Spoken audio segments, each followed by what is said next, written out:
I think investors today especially need to start educating themselves on creative real estate because lease options, owner financing, subject tos, and things like that, contract for deeds, those become a lot easier to do when the market starts going down.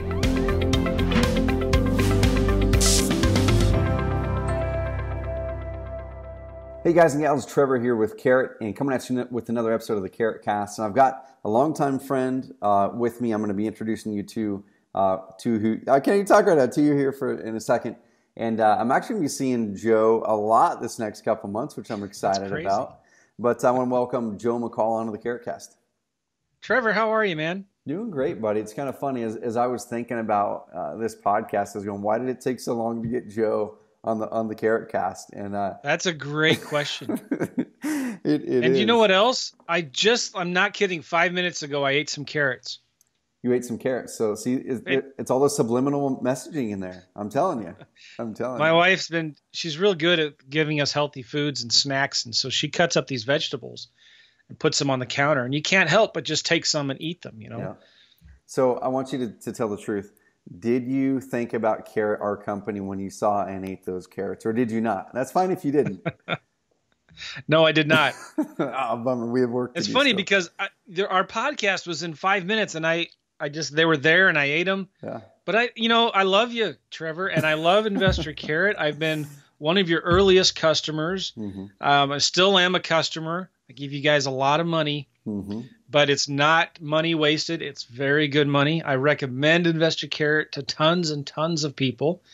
And it's just a great service. It's a great platform. People that think that they can go do it on their own and make it better, it's just, I shake my head and think, you got to be kidding me. I mean, this is already done. Now, you didn't even ask me to pitch this, but I will because it's important. A lot of people are out there thinking, oh, I can just hire someone on Upwork to build a website for me. And But okay, and I can just host it myself. And still, if you were to host it yourself and go through all that work, you might save $10, $20 a month, maybe. And then if you were to go all of that time that you put into it, how much is your time worth? And so I've recommended Investor Carrot for a long, long time, and I'm glad to be on your podcast finally. Man, and we appreciate the heck out of all the support over the years. And man, same thing. Like as you and I have got to know each other better, you came to 2 or 3 of our masterminds. The one that I hold outside of Carrot Land. It's one I've been holding with my former business partner Patrick Riddle for 9 years now. I know you and I had crossed paths a lot. We talked on the phone many times, but we never met in person until I think it was out here in Bend at the first mastermind that you were in here in Bend, Oregon. Yeah, that was so much fun, and I knew you way before you knew me, and it was cool to hang out with the Trevor and get to network with people in our mutual circles. And I tell you what, Trevor, I'm a big fan, a big believer in masterminds, and in fact, why we're going to be seeing each other for the next couple months, 2 or 3 times, 3 different events. Yep. Because we're part of these masterminds. Mm-hmm. And it's important to hang out with people that are smarter than you.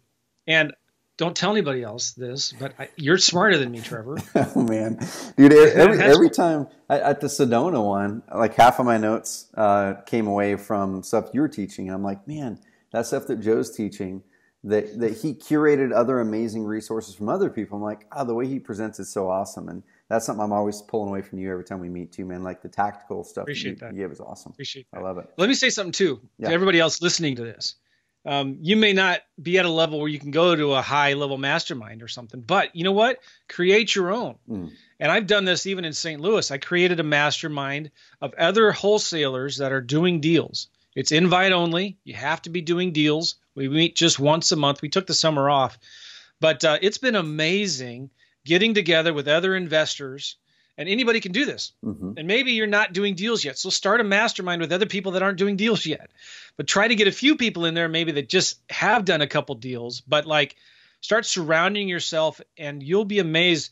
I don't look at these people in these masterminds as my competition. I look at them as potential partners, somebody that can share with me some of the mistakes they made So help me avoid the same mistakes.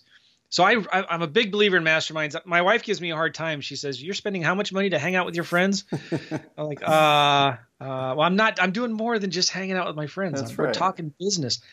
But I get so much incredible value out of that, and not only then at the meeting, but afterwards. If I have a question, or I can pick up the phone and I can call 20, 30 guys that have my back. Mm-hmm. You know what I'm saying? And that's what I think masterminds are so important. Dude, I'm with you on that. And me and Jason Medley actually did a call on masterminds a while ago here in the podcast. And one thing I'm sure that's popping up in people's minds as they're listening to this is they're going, okay, I love what Joe said, but what are the first steps? So for you, before, like everyone listening, if this is your first episode of the CarrotCast, we're going to unpack a little bit of Joe's story here in a bit. And we're going to dive into what he's doing to really crack through this competitive market right now using wholesaling lease options. We're going to walk through what he's doing there and some of the resources that he's got, because he's doing some amazing stuff on the wholesaling and lease option side of things. So hold on for that. But let me reverse all the way back to you creating that local mastermind. So what did you do the first 1, 2, 3 steps to create that?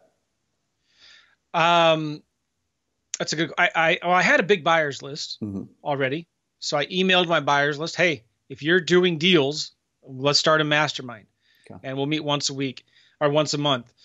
There is I work out of my home office, so I don't have a big office to get everybody into. But there was another company who's probably the biggest investor here in the St. Louis area.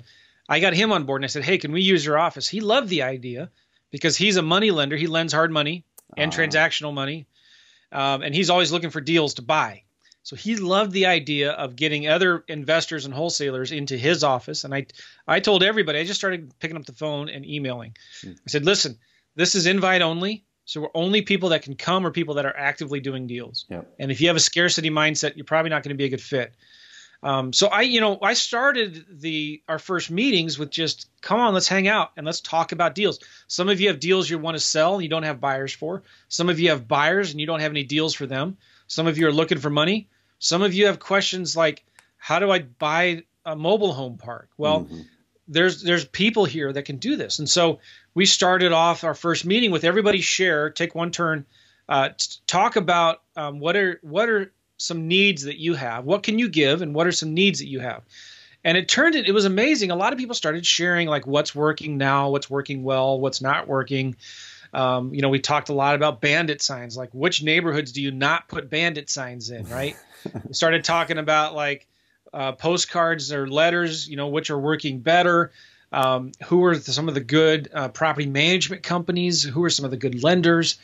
And it was amazing. It was like people start sharing stuff. And we've had so many people in that mastermind sell deals to each other, joint venture partner on deals, and co-wholesale deals. If you do it the right way, that's a very great way to make money. So it's really cool. And I started the group. I did have some name recognition, but anybody could have started that same group who is doing deals. And it's fantastic. Did that answer the question? It totally did. And the reason I want to spend a couple minutes on this is because if you kind of look back to probably how you and I first got connected years ago was through a similar thing that I created in kind of the joint venture world in education and stuff. And the flip side of it was I didn't really have much name recognition in the industry. So I think a lot of people are looking at this going, well, of course Joe can do that because he's got this name. People know who he is. But when I created this group in the real estate education space, I didn't have name recognition, y'all. All I did is I saw the opportunity to connect people, to trade value back and forth, and just connecting with people made it happen. Let me tell you, you want to know how to make money and have a successful business, become good at networking. Whether you're doing deals in the info business, coaching, whatever, I'm always networking with people. I'm connecting people with excuse me, like if I know somebody wants something or needs something, I say, hey, you need to talk to this guy. He can help you. If I see somebody that comes out with a book, I say, hey, can I promote your book? Can I talk to people about you?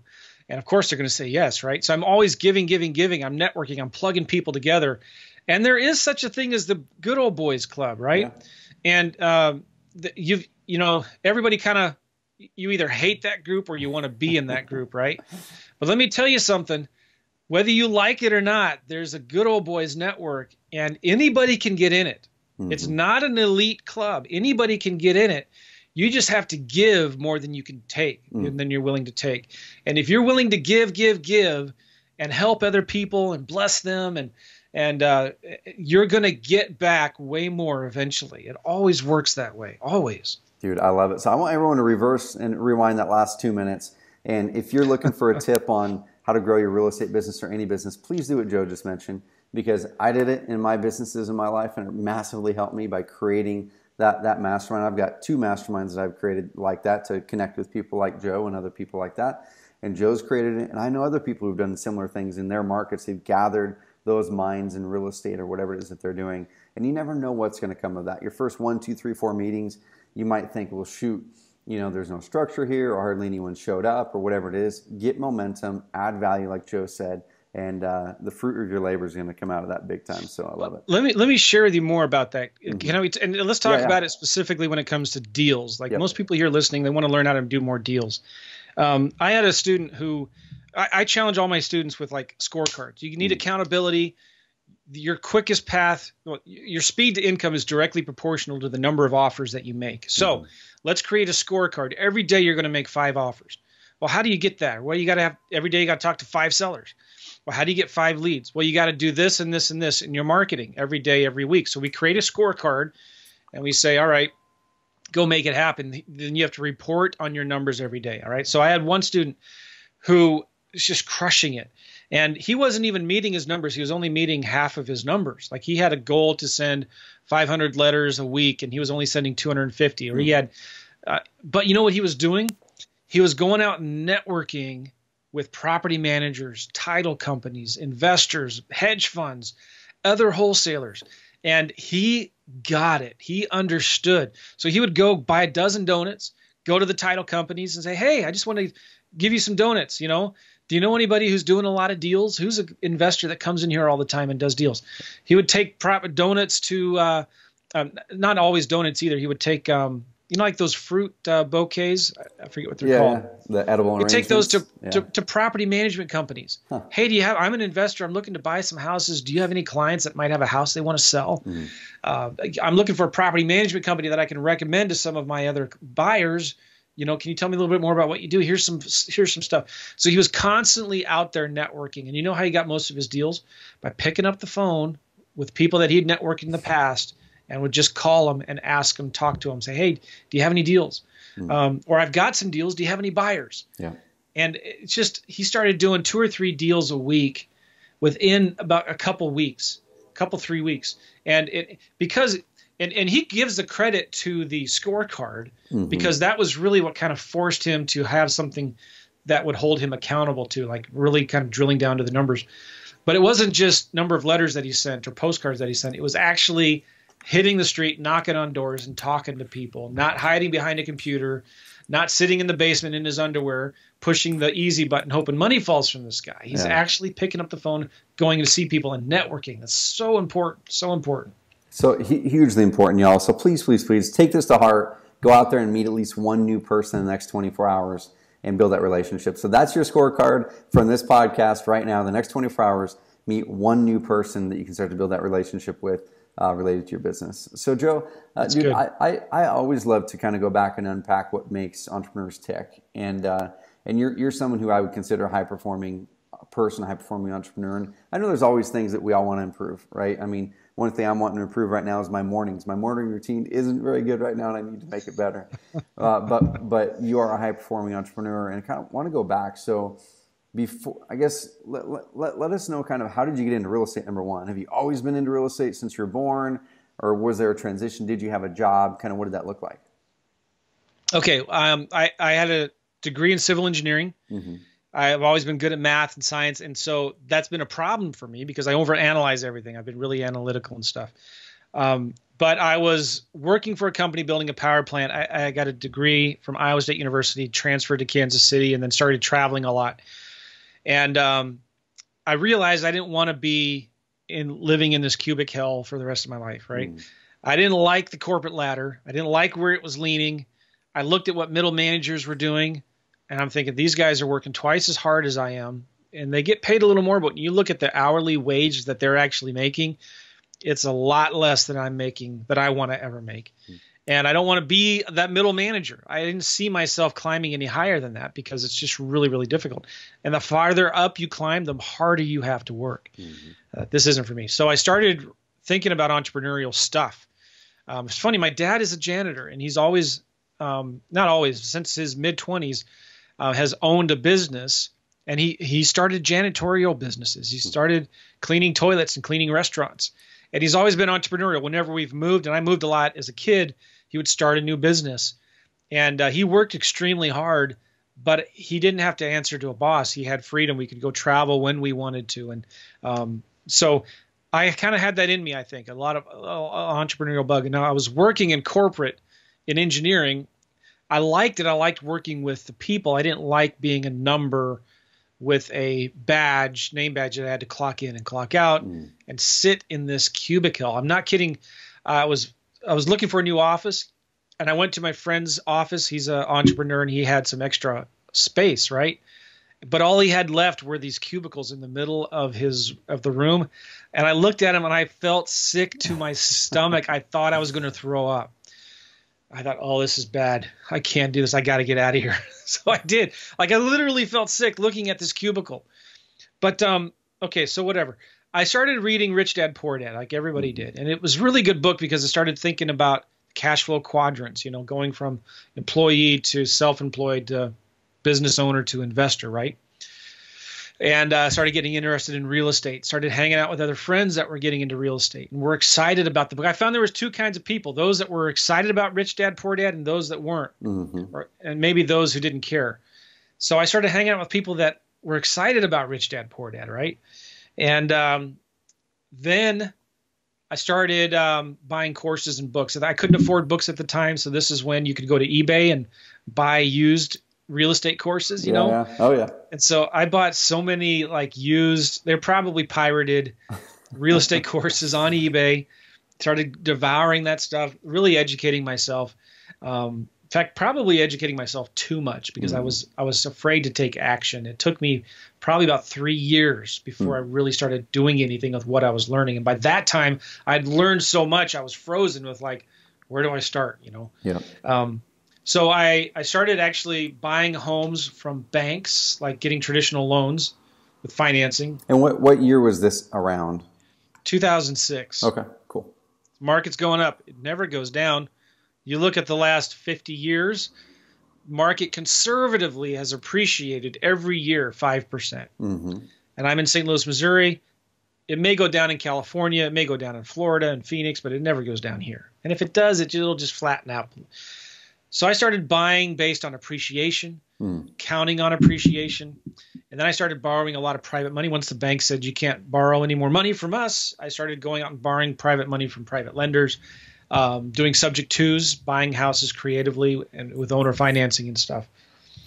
And I started I had a bunch of homes, and then all of a sudden the market started softening, and then the market started falling. And I had a lot of vacancies. I was hemorrhaging cash. And lost my house to short sale, lost some of my investments to foreclosures. And it was a really, really difficult time for me. So my back was against the wall. I had to take some serious action. And I wanted to quit my job.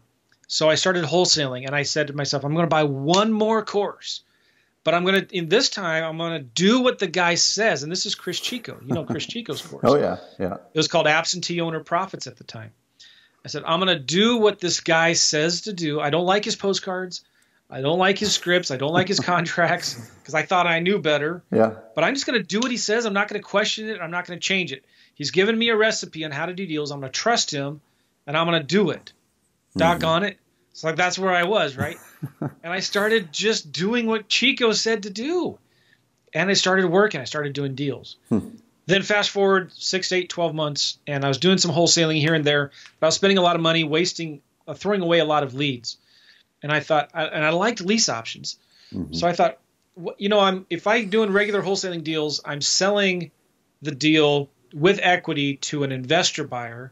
What if I could sell deals with no equity to tenant buyers? And so I said, what if I wholesale lease options? And I didn't invent the strategy, but I didn't know anybody else that was doing it at the time. Started digging around on the internet. I found some people that were doing it. And it's real simple. Instead of selling your contract to a cash buyer or an investor, you sell your lease option contract to a tenant buyer, and you get an assignment fee in the middle, anywhere from $3,000 to $5,000, $7,000. So this is in 2009. And I start doing this, and within 3 months, I quit my job, and I'm making more money doing that part-time than I was in my full-time job. And I quit my job in 2009, and I haven't looked back.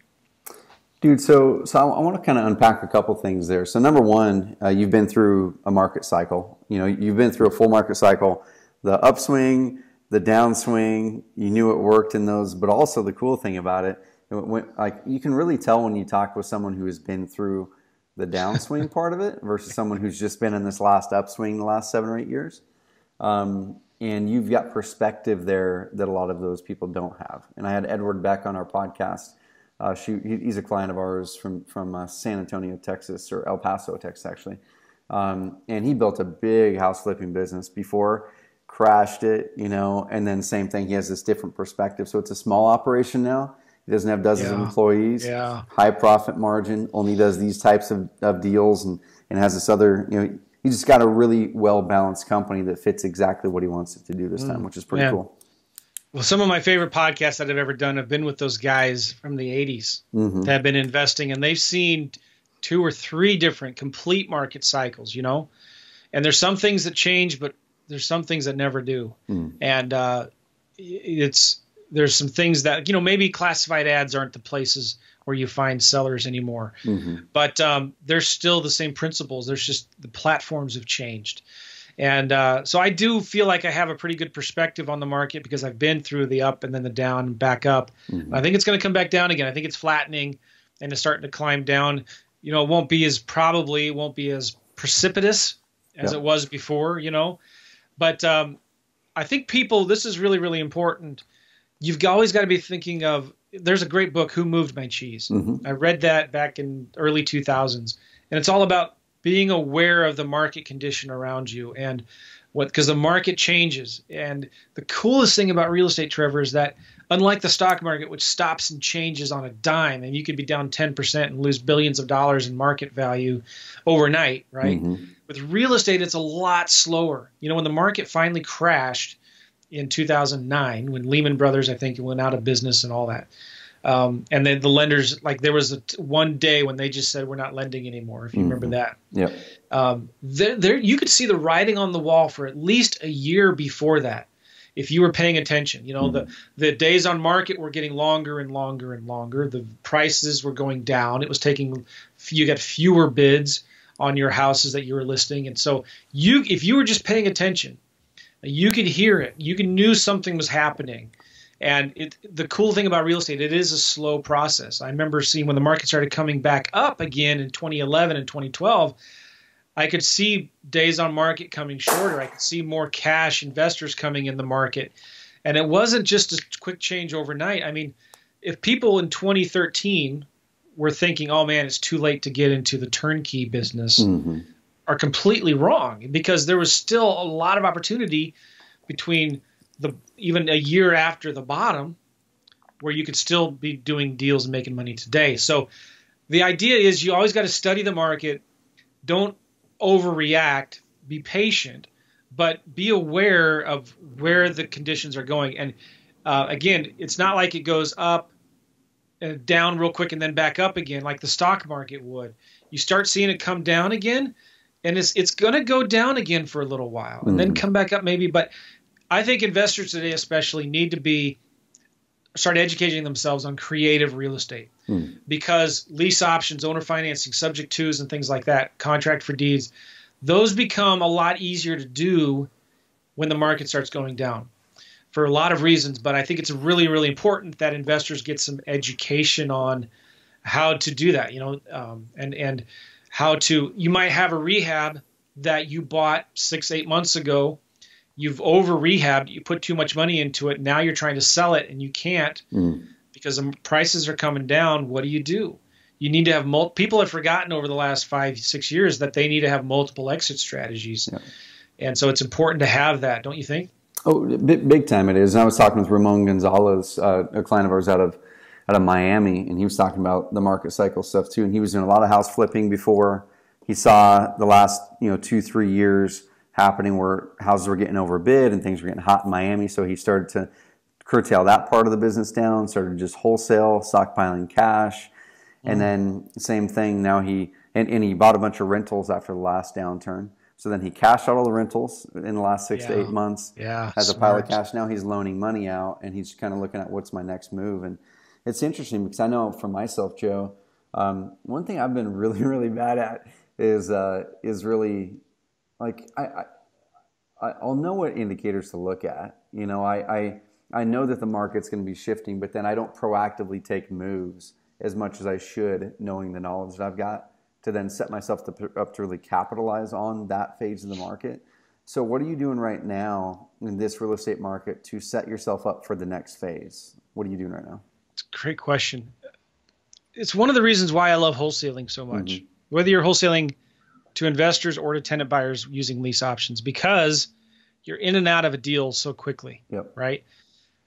I understand why people fix and flip. You can make big $40,000, $50,000 paydays, but that same time that you're putting all of that money at risk, you're working with all of those different variables that you can't control with contractors and inspectors and municipalities, buyers, realtors, title companies, all that stuff that just can happen.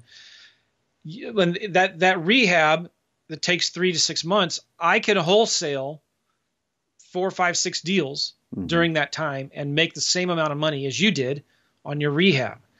So I like rehabs because you're in and you're out real quickly, and you're just trading paper. Okay. And Preston Ely, when he first was doing wholesaling back 2004 and 5, and he started teaching wholesaling, he really kind of shook a lot of things up back then because people weren't really doing that, and they looked down on wholesalers. I think wholesaling is a very important skill to understand, because here's the cool thing. No matter what the direction it's going, you're always buying properties at a discount or on favorable terms, okay? And you're selling that contract within a matter of weeks. You're not holding properties for months and months at a time. A lot can happen in a few months, right? So, and the other cool thing about wholesaling and lease options is, let's say the deal you got under contract was not a good deal. You can get out of it. You can cancel your contract. You can go back and renegotiate. You can walk away, depending on how you structure it up front. But it's easier. So all you need to do, and this is so important in any market condition, whatever cycle it's going in, you need to know what the smart money is doing. Who are the buyers? Okay. What are they looking for? If it's cash buyers, even when the market was falling and it was at its bottom, there were still people buying houses. You just have to know, okay, what are they looking for? If they're buying properties at this, then I'm going to offer 10 grand less, and I'm going to give them a deal at that. And that you can still make good money. You just got to be looking ahead. It's like a deer that when you're hunting and you're shooting a deer and it's running, you got to aim in front of the deer, right? And if the deer is running downhill, which it might be right now, okay, you need to aim in front of that deer downhill, and then you'll hit it. So being aware of who your buyers are. I'll say this one more thing. It's much easier if you were to go make a bowl of spaghetti and go out on the street and try to sell it. Like, nobody would want to buy it. But if you were to go out and start taking orders of what people want to eat and then go making it, you'd be able to sell it all day long. It's so much easier to sell people what they want instead of what you have. So when you're out there rehabbing a lot of houses, you're stuck with selling what you have. Well, with wholesaling, you can go out and find out what people want. Whether you're doing this as a licensed realtor, as a wholesaler, investor, or whatever, you go find out what people want and go out and get it for them. It's the easiest way to make money in real estate today. So go for it. When you're talking about my market, where am I going at? What am I trying to do in this market? That's it. I want to know what my buyers are looking for. Totally. So talking on that topic there, and I know a lot of different ways that some people do this. I'm kind of curious in your method. So are you picking up the phone, calling your buyers? Or are you sending them out an email survey? Kind of what are you doing to figure out exactly what they're looking for? You want to know a secret? Let's hear it, man. Let's hear it. Your best stuff. This is gold, because I like you so much, Joe. It's so easy to find who are the buyers right now and what are they buying through public records, right? So you can go to ListSource By the way, I just signed up with DataTree. Have you heard of DataTree? I have not, no. DataTree.com. Uh-uh. I'm really, really liking it. If you call them and say, hey, I heard this guy, Joe McCall, and he's giving, I think you can tell him, go ahead and tell him, I'm getting 10,000 records for $300 a month, which is about 3 cents a record, which is really, really good. Okay. Cool. That's really good. And if you tell them, you can negotiate the prices. But anyway, you can go with services like DataTree or ListSource or RealQuest and say, all right, show me. You can go and look, what are some of the hot top 12 turnkey markets right now in the U.S.? There's Columbus, Ohio, maybe Memphis, Tennessee, Houston, Texas, maybe, Mobile, Alabama, Birmingham, Alabama, Jacksonville, Florida. Go find, there's a bunch more, Indianapolis, Kansas City, Missouri. So go find where a lot of out-of-state investors are coming in and buying rental properties, okay? And you can go to public records and find out who they are. And then what I like to do is I go in and I say, all right, show me in Marion County in Indianapolis, show me all of the absentee owners, the investors that bought a property in the last 6 months who live outside of Indiana. Okay. So you can select, show me out-of-state investors that are buying in the last 6 months.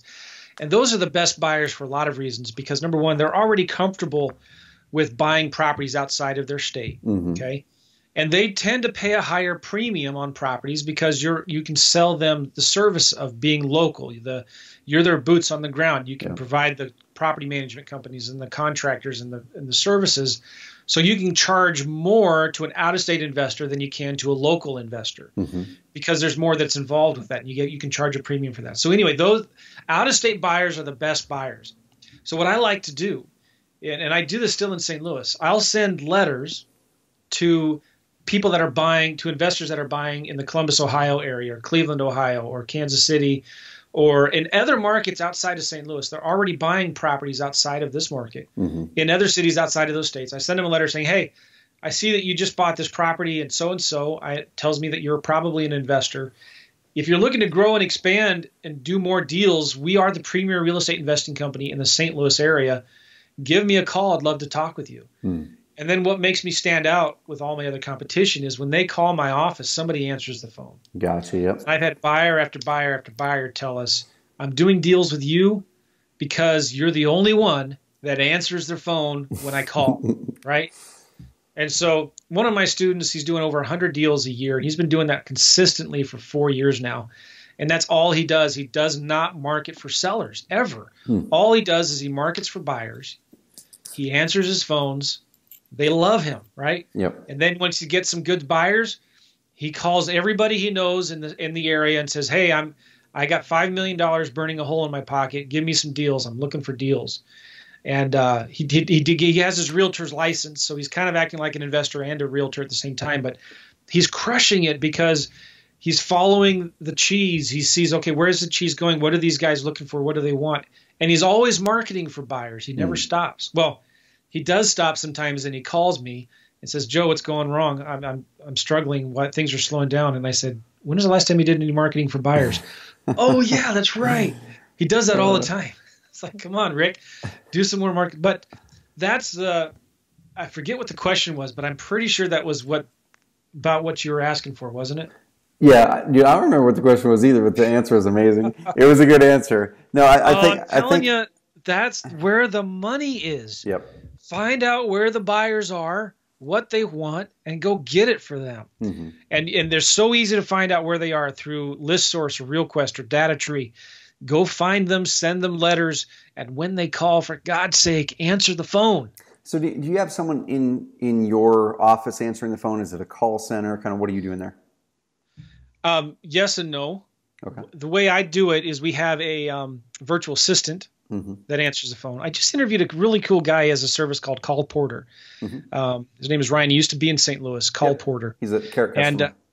Oh, is he? Yeah. Oh, that's right. I looked at his website and I said, "This doesn't look like a Carrot website." And he said, "Well, it is, and it's got a weird domain name, but he's ranking really high in SEO." Yeah. And he said you guys helped him with all of that. Like he's on the first page. You know what I'm talking about, right? Yeah, we've got our concierge level services where on the concierge side of things, we work with investors who are consistently doing deals, who want a little bit different visual on their website. Yeah. But they want the visual differentiation, but still want the high converting Carrot framework. And the SEO, honestly, I think they did the SEO themselves, maybe with our guidance from our coaching calls. Yeah, I think you're right. But we definitely didn't do his SEO. But I know he's showing up to our coaching calls a lot.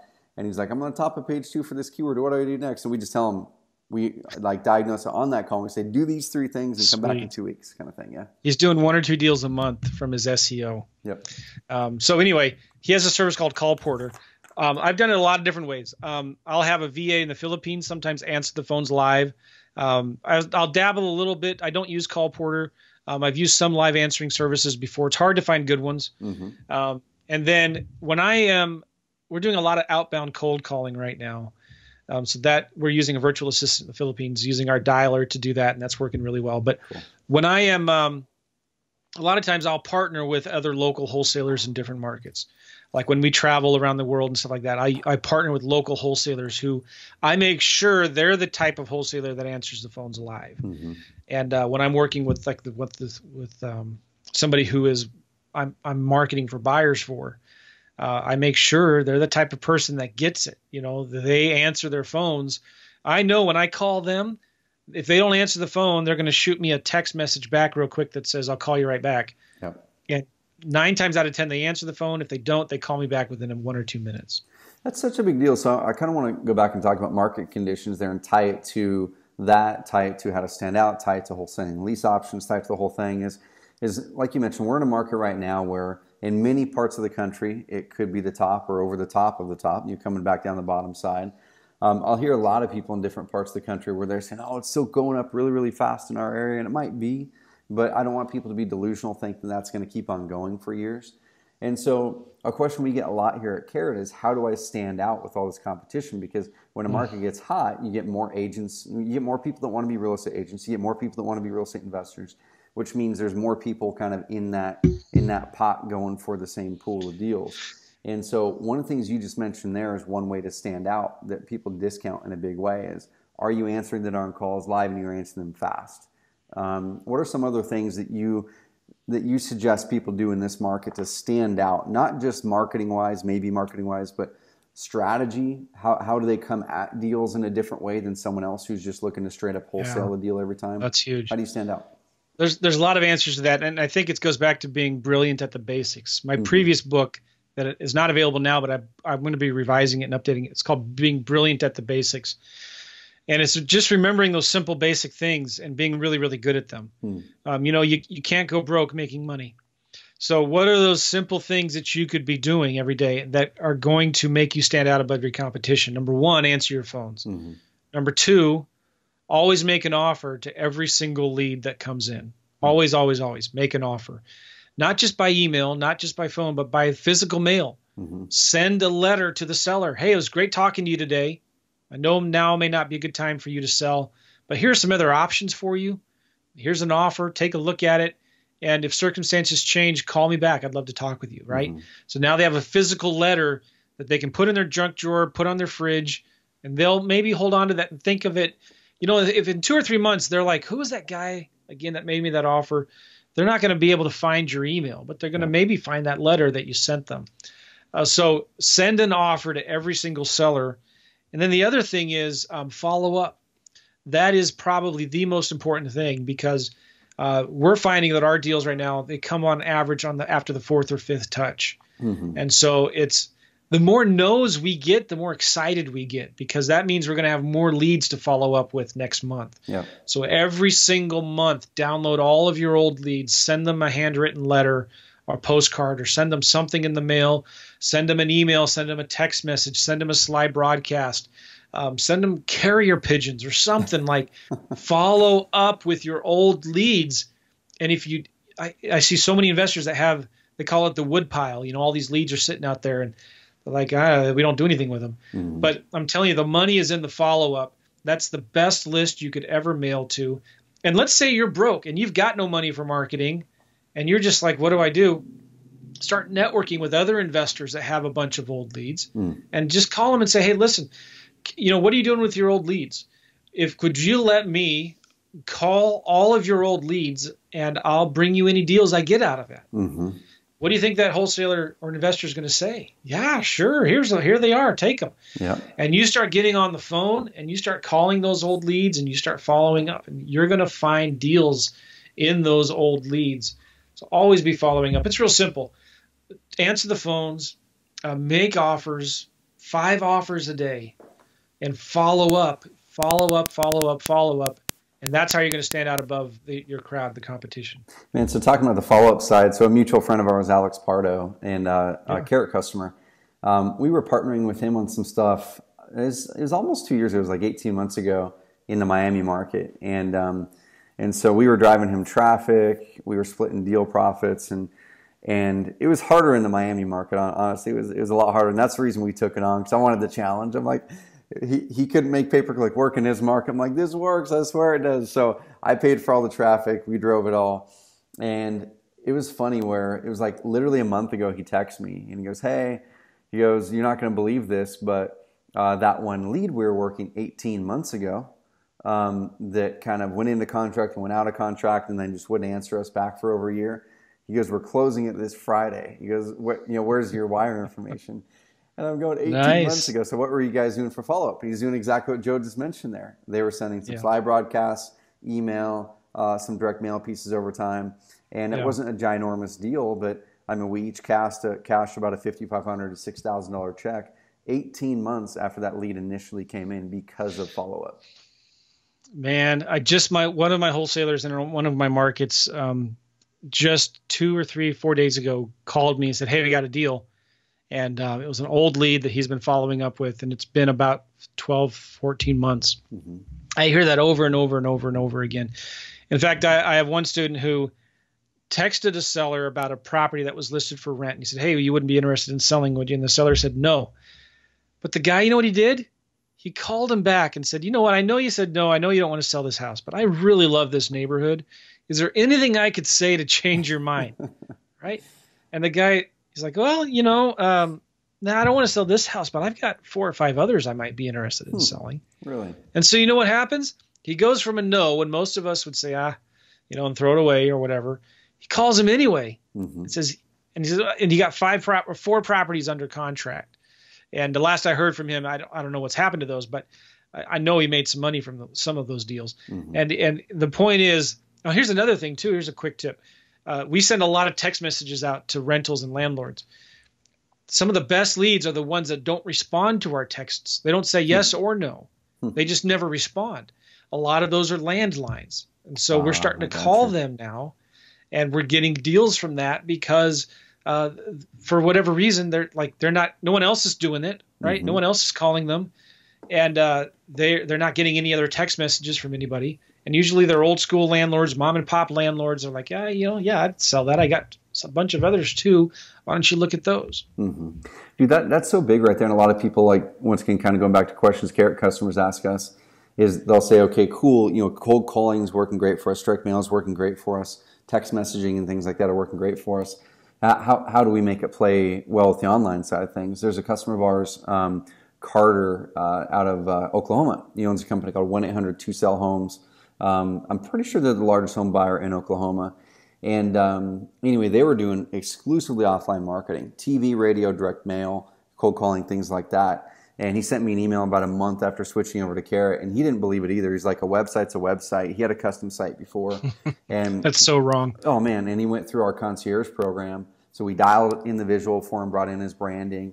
And he sent this email, like I said, 3-4 weeks after, and he goes, man, results are amazing. And he walked through what it was. And essentially, they're getting about double the leads from their website they were before with no online marketing, only offline, because what happens is they're making the phone calls, they're sending the direct mail, they're doing TV and radio. People take out their cell phone, they Google their company. Oh, yeah. And so they were already finding their company before. Like, their company was already popping up. The difference was when they landed on their own website, especially from mobile devices, it wasn't set up to engage the visitor very well. It wasn't set up to convert them into a lead very well. And so they've essentially doubled their lead flow. And there's a bunch more stats he sent through too. And he goes, man, you're probably going to add $300,000 or $400,000 to our bottom line from this one switch. So if people are looking at this going, thinking about it, so how does offline work with online? Make sure that when you're doing any of those things that Joe's talking about, that you think about what the person's going to do before they make a decision. Usually they're going to research you. And is your website not just showing up when they research you, but actually converting well on mobile? Yeah, there we go. And there's one of Joe's. Look how good it looks on mobile. This is my rent to own one for lease options. It's just nice. And people do Google you. And here's the other really important thing with what Trevor's saying. Once you do get leads from and this ties it all into what we were just saying. Once somebody visits your website and they put in their name and phone number and email, call them. Like, you need to call them within 5 seconds. Yep. And they're going to say, like, wow, that's amazing. I'm so impressed that you called me so fast. And then you could say something cool like, well, wait until you see how fast we can buy your house. You know, that's not mine. I borrowed that from the guy at Call Porter, by the way. Yeah, I love it. That's what they say to their people that come to them from the website. I love that, man. So I want to talk wholesale lease options now. And I know you've got a book. And first of all, I love having books on my desk, like literally right here. This is a book where I'm diving into a topic, and I'm like, I want the darn thing in front of me. So before we get further down this, where can people go and get your book that you wrote on the topic of wholesale lease options? Cool, right here. WLObook.com, WLObook.com. It's about wholesaling lease options. And you can get it for free there. Just pay shipping and handling. It's a simple book. It takes you maybe a couple hours to go through it, maybe 3 max.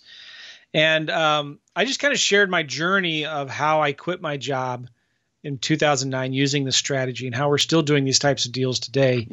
And I get so many testimonials from people about how much easier these deals are to do.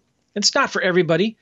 We still do regular wholesaling, but I still love lease options. This is my favorite strategy. I think this is the best strategy to get started with. And it just kind of talks about how to do these deals. They're really, really simple. I tried to make this book bigger, I swear. But I couldn't make it any bigger. It's like, this is pretty simple, straightforward. And it's a good book. Just released it about a week ago. Cool. And it's nice. I'm proud of it. Although as I'm going through it, I'm like, oh, I should have changed that. I should have. Of course. But it'll never be perfect. I love the book, though, and it's WLObook.com, and there's some other special things that you can get on the website as you go there, too. And, yeah, that's cool. Also, that's all I was going to say about the book. Yeah, so go there, y'all. Go to WLObook.com, WLObook.com. Grab Joe's book on wholesale lease options. Just pay the shipping. And so let's kind of break down a little bit of it, because as we talk about being in a competitive market, there's an example I actually shared in a podcast that we're publishing probably a week before this one's published, where I talk about a client of ours. They were like one of our core case studies for about 2 years. And they're doing 30, 40, 50 deals a year, all from online, all from Carrot. And then all of a sudden their lead source didn't dry up. Their lead source stayed there. But the problem was their deals dried up. They stopped closing deals. And I said, what's going on? And they said, well, it just seems like we're making these offers and they're not getting accepted like before. And there's a lot more competition. Long story short, they're out of business. And we bought their website from them. We resold it to another client of ours who just came at the market, towards the current needs the market has. And he pulled deals out within 30 days. And he paid us back basically on the $25,000 purchase within 60 days of buying the website. Same lead source, different strategies. So how does wholesaling lease options really play to a market like this, where most of the newer people out there are all trying to fit everything into this box? Everything goes in this box. Everything else gets thrown in a trash bin, like you mentioned. Where does wholesaling lease options come in? You're giving me a layup. I know. This is So here's the thing. You need to learn creative real estate stuff, right? Like, just giving the seller one offer is not going to work anymore, in my opinion, especially coming forward in the next few years. Just having one offer to give the seller is not going to work. You need to be able to give them multiple offers. And so when I'm sitting with a seller and talking to them, I'm more concerned about their situation, not the house, not the numbers, their situation. What's going on? Why can't you sell this house? Why haven't you sold it yet? What are you going to do if you can't sell it? Are you going to rent it out? Why don't you just list it with a realtor? What's going on? And just trying to find out their situation. And you may find out that a cash offer won't work. Maybe they owe too much. Maybe they don't want to pay the taxes on it when they do sell it in the capital gains. And so you need to be able to offer them something else besides a cash offer. And so when it comes to a lease option, I like them better than subject tos or owner financing, because I believe there's less risk to the investor, less risk to the seller. and you can still make the same amount of profit, Mm-hmm. okay, on a lease option as you can with a subject to or owner financing. And it's just another option. It's like I tell the sellers, there's, I could go through the whole script. In fact, I'll tell you what, if you get the book, I have in the book the questions and the scripts and how I talk to sellers and how I explain it. And I'm going to be adding real soon here as a bonus to the website, my actual seller script that I use for these deals that you can get for free with the book. But I just ask a lot of questions. And when I make the offers, I use a 3-option letter of intent. If they say no, like I'm not interested, I'll send them, I say, well, there might be some other things that we could do for you. So I give them a cash offer. I give them a sandwich lease option offer. That means I'm going to stay in the middle. And I give them a lease option assignment offer, where I'm just going to assign my interest. And I don't care which offer they take, because I'm going to make some money on each of them. And each of them solves a need that the seller has. So it's all about listening to the sellers, finding out what their situation is. Ask them, what would you like to see happen? If I can make that happen, could we do business today? If they say, yeah, I say, all right, so let's talk about the numbers. How much do you owe on the house? How much do you want to walk away with? What's the least you take? Boy, I don't know if I can get you that. That's a little too high. What if I could get you that? Would you be willing to rent it for a year and then sell it? That opens the door right into lease options. Does that make sense? Gotcha. So what type, like what's the avatar for this seller that you guys are finding are normally gravitating towards the wholesaling lease option you give them? Yeah, it's the tired landlord. Okay. It's the homeowner that just moved because of job transfer or job loss or divorce or downsizing, and they thought they could sell their house by now, and they haven't yet. And they have 2 mortgage payments, and they're getting stressed because they don't think they can do this much longer. So they've resigned to the fact that they're going to have to rent the house out, but they don't want to be a landlord. Yep. They're worried about managing tenants, difficult tenants. They're worried about landlord headaches, getting calls at 3 a.m. about a leaky faucet. And so I can present a lease option to them. It's not the best alternative, but it's the least worst one, right? Yep. And I set up all my deals as win-win-wins, and I make sure the seller knows that, and they're very risk averse, So I don't, even when I get a property under contract, Trevor, I'm not tying it up. I don't tie up these properties. If the seller rents it or sells it before I put a tenant buyer in it, they can cancel my agreement. And it doesn't cost them anything. Cool. So it's very low risk, and it's really easy, actually, when you explain it in simple terms. It's really easy to convince a seller to do a lease option. So one thing you mentioned there, and I want to kind of unpack this a little bit, is people call it a risk reversal, or whatever in marketing speak, where you look at the different resistance points that someone may have, and it doesn't matter if it's real estate or you're selling anything, but your prospects are going to have resistance points. Figure out what those are. One of those is exactly what you mentioned there, that the seller's going, well, shoot, what if it's going to take you a month to get a person in here, and I find a person tomorrow that wants to buy this? Well, shoot, that's a risk point. So you remove that. You reverse the risk. So the risk is on you now, where you're putting the property under contract. You might even invest time and money over the next 2 weeks trying to get a tenant in there, doing all that work. And if they get someone on day 13, day 15, whatever it is, you're the only one at risk at that point. Well, I win more deals than I lose by doing that. Okay. So it just makes sense. And I don't want to be accused of tying up that property and taking it off the market if 3 months later I've still not found anybody for it because it's overpriced or because it's a bad neighborhood. I don't want to be accused of taking that house off the market, tying it up. So it's really important. When you're doing lease options, you only do them on where you create win-win-wins for the seller, for the tenant buyer, and for you. The second thing I'll say about this is I only do lease options on nice homes in nice areas. And I only put tenant buyers in homes that have a realistic chance of getting a mortgage in 1 or 2 years. Gotcha. Some people teach, just put the first person in that can fog and mirror, that has $5,000 to put down. That's the worst mistake you could make. Only put people in the house that have a realistic chance of getting a mortgage in 1 or 2 years, that can afford the house, right? And when you're only dealing with nice homes in nice areas, you're avoiding a ton of the problems that most investors have who do lease options in lower end neighborhoods. So there's important things you got to learn about, and I talk about that in the book. And I've got one last question on this. And like I said, everybody go get the darn book because it answers all these questions and every other question you've got in your mind. It's all in there. But one question that popped up to me is you mentioned you'll make them an offer, you'll make them a sandwich lease offer, and then the offer of a lease option with assignment. So what mechanically is different between the sandwich lease and the one where you're going to wholesale the lease option? Because I know that question is probably popping up in people's minds where they're like, I don't quite get what the difference is. Well, I always approach it like I'm going to stay in the middle because I make more money with that, but it's sometimes it's what the seller wants. Like they're just, I might ask them, I say, do you want me to deal with all the tenant headaches and hassles, pay the rent, whether it's vacant or not?